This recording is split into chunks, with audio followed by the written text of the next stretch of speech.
Hey guys, welcome back to my YouTube channel. Sunday morning பட்டுக்கு வந்துட்டு கோவிலில் மொட்டை போடலான்னு சொல்லிட்டு ஏர்லி மார்னிங் 5 o'clock எழுந்திரிச்சிட்டோம். பட்டுக்கு வந்து இது வந்து 4வது மொட்டை தான், பட் நாங்கள் வந்து கோவிலே போடலான்னு சொல்லி வச்சுருந்தோம். ஸோ அதனால் காலையில் ஒரு 5 மணிக்கு எழுந்திரிச்சு பேக்லாம் பேக் பண்ணிவிட்டு ஒரு 6 o'clock போல் வந்து காரில் ஏறிட்டோம். பட்டுவும் காலையில் சீக்கிரமாக எழுந்திரிச்சு குட் கேர்லாக கிளம்பிட்டா. காலையிலே அப்படியே சூப்பராக சன்ரைஸ்லாம் பார்த்துட்டு அப்படியே ஜாலியாக ஒரு ட்ரைவ் போன மாதிரி தான் இருந்துச்சு. ஸோ ஆல்மோஸ்ட் ஒரு 6:45 கிட்ட நாங்கள் வந்து கோவில் ரீச் ஆகிட்டோம். நாங்கள் பிளான் பண்ண நாள் வந்து முகூர்த்த நாளாக இருந்திருக்கு. ஸோ செம கூட்டம் கோவிலில். மொட்டை போடுற இடத்துலையுமே வந்துட்டு செம கூட்டமாக தான் இருந்துச்சு.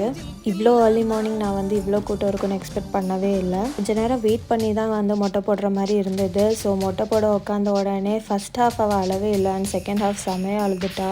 மொட்டைலாம் அடித்து முடிச்சுட்டு சாமி கும்பிட்றதுக்காக க்யூவில் வந்து நின்னோம். அது வந்து பார்த்திங்கன்னா வெளியே வரைக்கும் பெரிய க்யூவாக இருந்தது. ஒரு வழியாக சாமிலாம் கும்பிட்டுட்டு திருப்பி வர வெளில பகவன் ரெஸ்டாரண்ட்டில் வந்து பிரேக்ஃபாஸ்ட் சாப்பிட்டோம். என்னோட சண்டே மார்னிங் இப்படி தான் போச்சு.